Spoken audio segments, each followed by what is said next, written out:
Literata Cast, o seu clube de leitura na internet.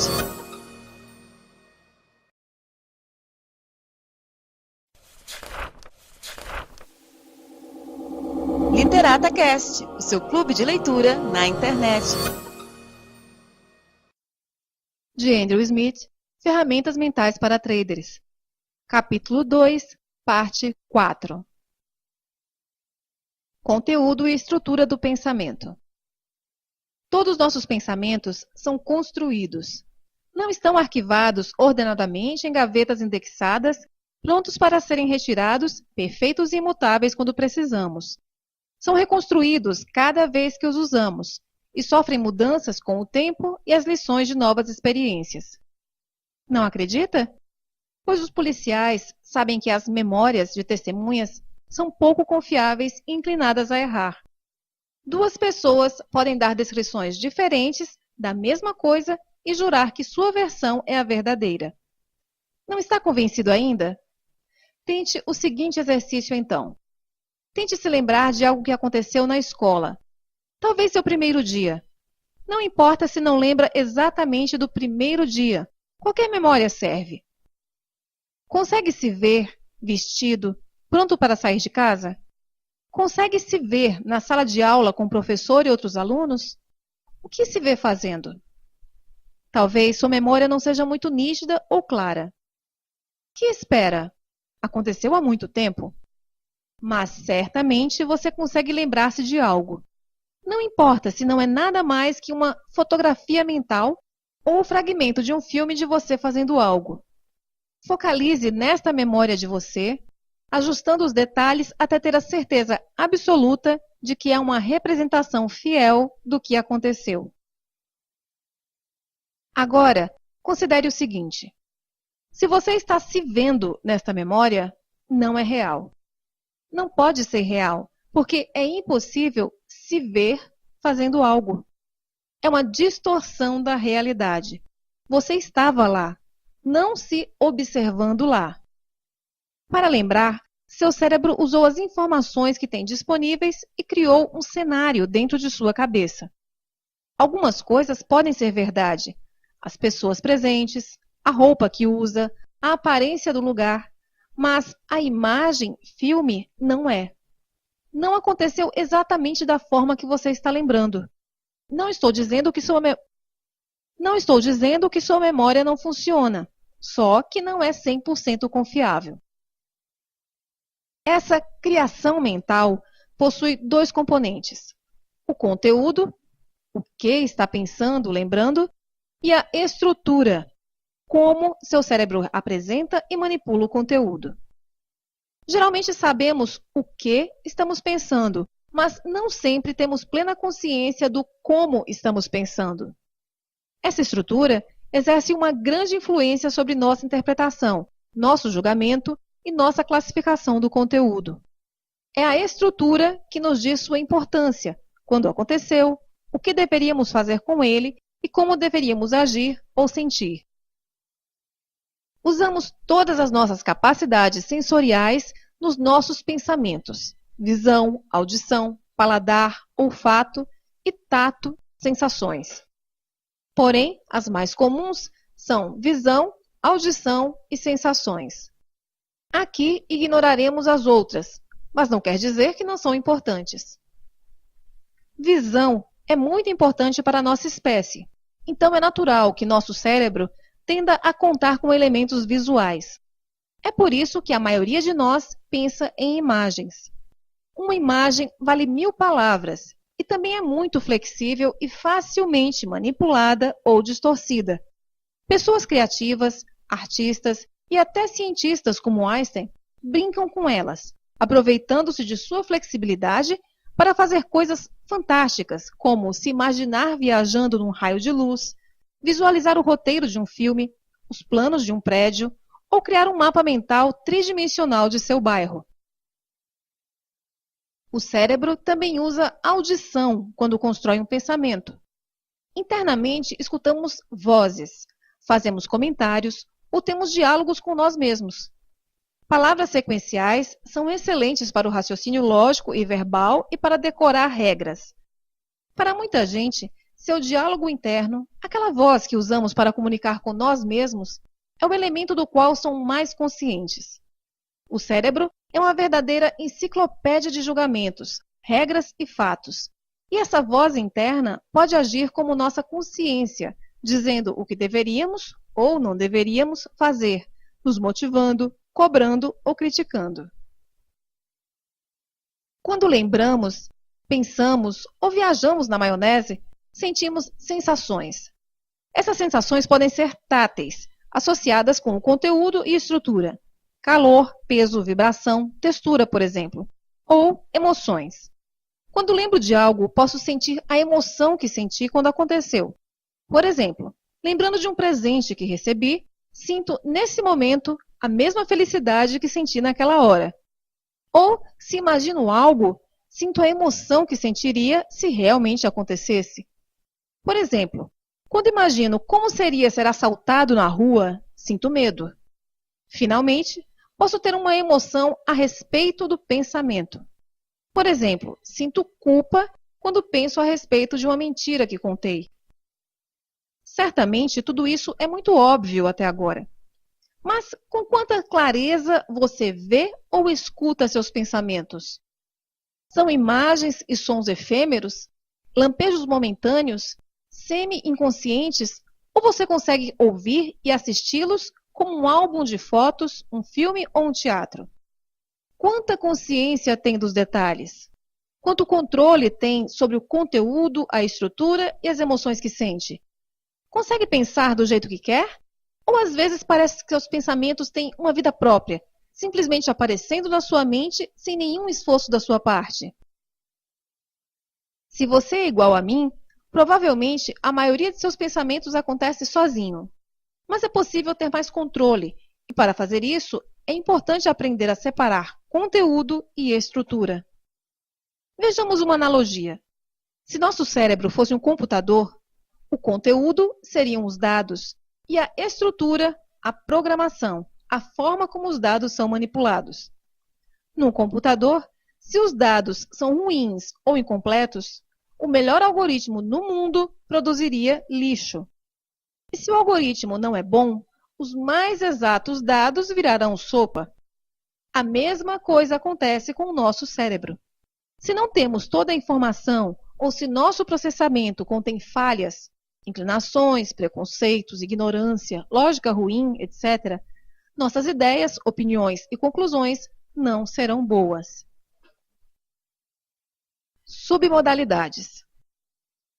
Um pensamento contém algo que Aristóteles chamou de pares contrários.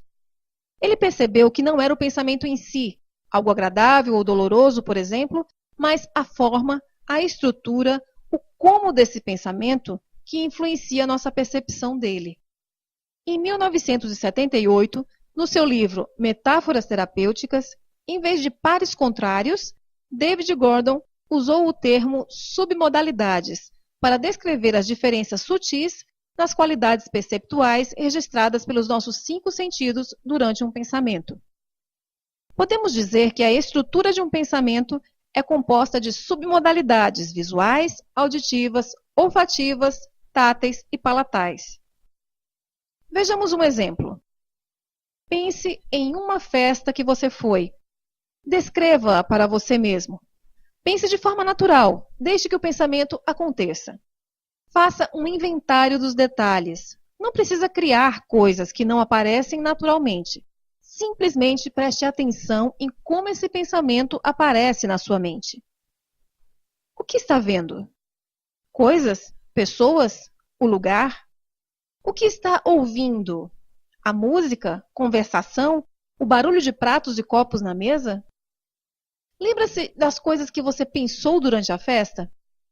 Está fazendo comentários para você mesmo sobre a festa? Percebe odores e sabores, perfumes, cheiro da comida, sabor da bebida? Sente a temperatura do ambiente, as vibrações da música, pessoas roçando em você? Crie a melhor representação que puder, mas sem forçar ou inventar. Consideremos a modalidade visual.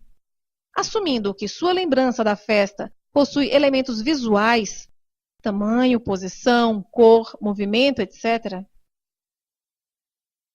Considere as seguintes perguntas. Sua lembrança aparece como um filme, um teatro ou uma ou mais fotos? Se for um filme, que velocidade tem? É rápida, normal ou lenta? Você está pensando em 3 dimensões ou 2? Tem uma vista panorâmica ou enquadrada? Percebe cores ou é preto e branco? A imagem é obscura, apagada ou com brilho e luminosidade? Que tamanho tem? É grande ou pequena? Onde, em relação a você, fica? É longe ou perto? No lado direito, esquerdo, em frente, atrás ou em volta? Enquanto pensa na festa, perceba onde seus olhos estão focalizando. A imagem é limpa ou desfocada? De que ângulo ou perspectiva está vendo a festa? De frente, de lado, de cima? Há algo mais que percebe? Agora, considere as qualidades perceptuais da parte auditiva. Não seria anormal se não tiver, mas preste atenção. Talvez haja algo. Os sons podem ser uma representação do som que ouviu, música, vozes, etc. Ou podem ser sons internos criados no seu cérebro, vibrações, zumbidos ou até uma voz interna fazendo comentários ou conversando com você. O volume é alto ou baixo? Que timbre e ou frequência tem os sons? É um som agradável ou desagradável? Onde se localiza a fonte? Que direção? A que distância? A fonte mexe de um lugar para outro? Tem algum ritmo? Que duração tem? Que velocidade? Rápido, devagar, repetitivo? Os sons são os sons da festa, música, vozes ou são sons criados na sua cabeça? Se tiver uma voz interna, é a voz de quem? Onde se localiza? Em que ouvido? É agradável? Que tom e timbre tem? Que volume? Baixo? Gritante? Crítico? Suave? Algo mais que percebe? Enquanto você vê e ouve seu pensamento, frequentemente perceberá sensações. Quais emoções você sente? Como essa emoção se manifesta? Percebe alguma temperatura? O pensamento tem alguma textura associada? Duro, fofo, suave, áspero, sólido, líquido? Sente algum peso ou pressão em alguma parte do corpo? Se tiver, é contínuo, intermitente, rítmico? Algo mais que percebe? Submodalidades têm valores relativos. Funcionam um pouco como os botões no controle remoto de um DVD. Contraste, brilho, volume, balanço, aceleração, zoom, etc. Geralmente se situam em uma escala entre 2 extremos referenciais, ou seja, os pares contrários de Aristóteles. Por exemplo, digamos que o objeto do seu pensamento aparece a uma distância que você descreveria como longe, um pouco à esquerda, com uma temperatura que você descreve como morna e um volume médio. Os valores que usa para definir os limites, como longe, perto, frio, quente, baixo volume, alto volume, são pessoais. Por exemplo, o conceito de frio para alguém que mora na Bahia pode ser bem diferente daquele de alguém que mora no Polo Norte. Mas isso não importa, porque só você tem que entendê-las. O cérebro usa essas escalas para dar significado aos nossos pensamentos, um pouco como diretores de cinema e publicidade as utilizam para dar significados às cenas dos seus filmes e anúncios. Ignorando os outros sentidos por um momento, se seu cérebro simplesmente gravasse o que seus olhos veem e seus ouvidos escutam, como uma filmadora, lembrar suas memórias seria como assistir a um filme chato. Existiria informação, o conteúdo visual e auditivo, mas não teria significado nenhum. Seu cérebro teria que gravar outras informações em paralelo com o filme para dizer essa parte dá medo, ou amamos essa pessoa, ou isso aconteceu o ano passado, ou é importante não esquecer o que aprendemos aqui. O cérebro grava nossas experiências manipulando as submodalidades para incluir essa informação. Por exemplo, Digamos que o pitbull do vizinho mordeu sua perna quando você tinha 5 anos. É bem provável que durante os próximos 10 ou 20 anos, cada vez que você vir um pitbull, sinta um pouco de medo, ou pelo menos um pingo de ansiedade. Por quê? Pois em lugar de perceber pitbulls como fofos e brincalhões, de um tamanho médio, banhados em uma luz suave, a uma distância razoável, com uma língua frouxa, babando e abanando seu rabo excitadamente enquanto late felizmente, seu cérebro provavelmente projeta uma imagem intensa, de cores vivas e chocantes, tão perto que ocupa toda a sua tela interna, deixando você na sombra e sentindo o calor do corpo e o cheiro fedorento de seu hálito, de um monstro gigante, musculoso, espumando pela boca, com dentes enormes, brancos e gotejando saliva e sangue, enquanto rosna ruidosa e agressivamente, bem nos seus ouvidos, e pula na sua direção com tanta força e velocidade que parece um demônio do inferno. Uma apresentação interna assim causaria medo em qualquer um. E, como disse, os produtores de filmes usam submodalidades da mesma maneira para criar emoções e suspense, enquanto publicitários as usam para nos manipular. Por exemplo, quem não se lembra do som do tubarão no filme Tubarão de Steven Spielberg? Ou do chiado na cena no chuveiro do filme Psicose, de Alfred Hitchcock? E durante uma eleição, por que será que um partido pinta os candidatos do outro como personagens cinzas, pequenos, fora de foco, enquanto os seus são grandes, nítidos, coloridos e sorridentes? Vamos experimentar. Durante uns segundos, pense no seu último aniversário. Como antes, faça-o naturalmente, sem forçar ou inventar. Simplesmente lembre-se. Logo, estude a estrutura, as submodalidades. Preste atenção nas cores, na claridade, no tamanho, na posição, na distância, no movimento, nos sons, nas sensações, etc. Não é necessário pegar todas, porém as mais aparentes. Anote em um papel. Da mesma maneira, lembre-se de um aniversário há alguns anos. Novamente, estude a estrutura e anote as submodalidades mais óbvias ou aparentes. São diferentes dessa vez? Como? Agora, pense no seu favorito, aquele aniversário que você mais gostou em toda a sua vida. Faça um inventário das submodalidades outra vez e preste atenção em qualquer diferença que perceba. Finalmente, pense no seu próximo aniversário. Que vai fazer? Com quem? Onde?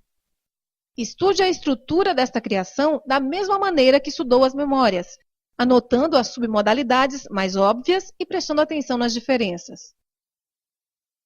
Pensando nos 4, um por um, 3 memórias e uma construção. Como você sabe que o segundo aconteceu antes do primeiro? Quais diferenças você percebe na estrutura? Que submodalidade indica tempo?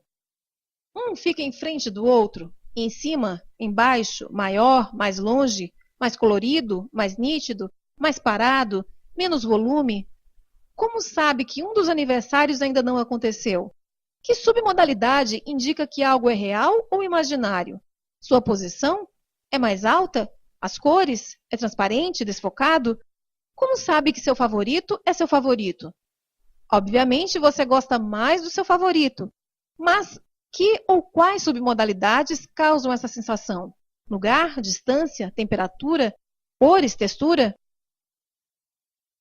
Talvez você esteja pensando que, apesar de ser muito interessante, isso não tem nada a ver com operar no mercado. Mas tem. Pense num mercado ou empresa que você gosta de operar.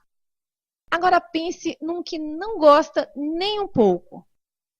Ignorando suas explicações e as razões verbais, pense nos 2 mercados e preste atenção nas diferenças, primeiro no conteúdo e depois nas submodalidades.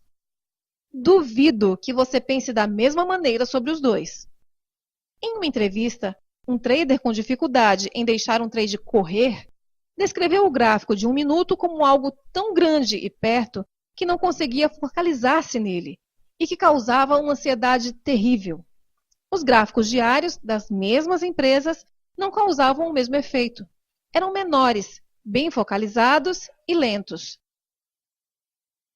Quando a construção de nossos pensamentos acontece inconscientemente, a combinação de conteúdo e submodalidades acaba controlando nossas emoções e estado de ânimo.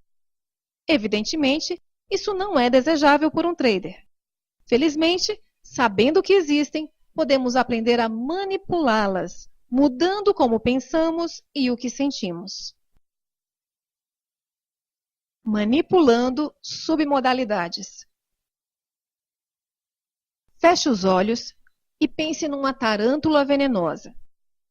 Crie essa imagem bem perto de você, tão perto que ocupe todo o seu campo de visão.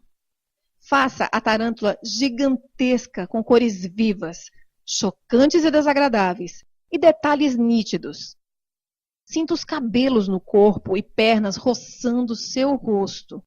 Sinta as vibrações no chão e escute o barulho que faz, um chiado que arrepia seus pelos enquanto caminha rapidamente aos trancos na sua direção. Imagine veneno imundo gotejando das mandíbulas, caindo nas suas mãos. Sinta o cheiro horrível, a temperatura quente do animal no seu rosto e a viscosidade pegajosa. Escute os dentes rangendo estridentemente perto dos seus ouvidos. Sinta seu olho grande e mau fixado em você. Perceba uma parede atrás de você, duro e frio. Como se sente? Confortável? Desconfortável? É assim que pessoas com aracnofobia pensam em aranhinhas de 3 milímetros. Criando uma estrutura assim, nosso cérebro faz duas coisas. Primeiro, focaliza a nossa atenção. É difícil ver ou pensar em outra coisa quando sua tela interna está cheia de uma barata, rato, aranha, gráfico gigante. Segunda, cria uma emoção. Provavelmente algo como medo ou ansiedade. Coisas grandes, rápidas, coloridas, ruidosas, estridentes e perto de nosso rosto causam uma sensação mais forte que coisas pequenas, obscuras, longes e lentas. Agora exploremos a potência de submodalidades. Lembra-se de como se sentiu a respeito da tarântula? Pois faça o seguinte. Na sua cabeça, remova as cores da tarântula. Pinte-a em cores pastéis, talvez rosa suave ou limão, ou tinja de cinza claro. Sente-se diferente? Tire qualquer barulho que faz. Faça com que guinche como um hamster, quase inaudivelmente, ou arrote como um bêbado. Mudou a sensação? Mude a textura do bicho. Dê uma pele como um ursinho de pelúcia, suave, agradável. Tire as mandíbulas e coloque dentes de borracha. Troque o veneno para mel. Como se sente agora? Faça seus movimentos bem lentos ou rítmicos, como se dançasse. Como se sente? Finalmente, envie esta tarântula tão longe que puder ao horizonte, até ser um pontinho pastel no horizonte. E agora, o que sente? Se você se entregou à experiência, em lugar de simplesmente ler o texto, talvez esse jogo tenha mostrado como as submodalidades podem criar um monstro ou acalmar uma mente tensa. Para aprender um pouco mais sobre suas submodalidades, pense em algum valor que tenha, algum princípio muito importante para você. Faça um inventário das submodalidades. Pense em um outro, que não é tão importante, e faça outro inventário. Que diferença existe entre eles? Qual submodalidade indica que algo é importante? Agora, faça o mesmo exercício com algum objetivo importante que teve e que realizou, e outro que teve, mas não realizou. Que diferença existe entre as submodalidades? Faça com alguma situação que causou tristeza e outra felicidade. Que diferença existe entre as submodalidades? Faça com alguma comida que gosta e outra que não. Pratique, mantendo seus pensamentos na cabeça e fazendo um inventário rápido das submodalidades. Não desista se escapam ou desaparecem quando dirige sua atenção nele. Seja persistente. Estamos tornando um processo inconsciente consciente. É interessante praticar. Nesse momento, pense em algumas dificuldades que você tem no mercado, aquelas que causam um mal-estar, ansiedade ou frustração ou dão um nó na cabeça. Escolha uma e pense a respeito. Observe sua dificuldade e crie um inventário das submodalidades mais importantes. Quando tem uma boa descrição da estrutura da dificuldade, mude as submodalidades, como fez com a tarântula. A ideia é de encontrar aquelas que afetam a sensação, tornando algo desagradável em algo suportável, retornando o controle dos seus estados emocionais a você. Não existe uma forma certa ou errada de fazê-lo, só experimentando. É sua cabeça e são suas submodalidades, então brinque. Mude as cores, faça-as mais vivas, mais vibrantes, ou tire-as completamente, deixando a imagem morta, cinzenta ou escura. Adicione um movimento ou congele movimentos rápidos. Traga mais para perto, mais longe, gire, distorça. Mude de 2 para 3 ou de 3 para 2 dimensões. Faça a mesma coisa com os sons. Aumente, diminua, tire, distorça. Preste atenção na sua voz interna. De quem é a voz? Como fala com você? Grita? Sussurra? Castiga? Critica? Conversa normalmente? Que tom usa? Mude a voz, o timbre, o volume. Dê-lhe um tom de voz feliz, brincalhão, divertido, carinhoso, motivador. Mexa com suas submodalidades como se estivesse brincando com um editor de imagens e sons no computador. Repita a experiência com as outras dificuldades.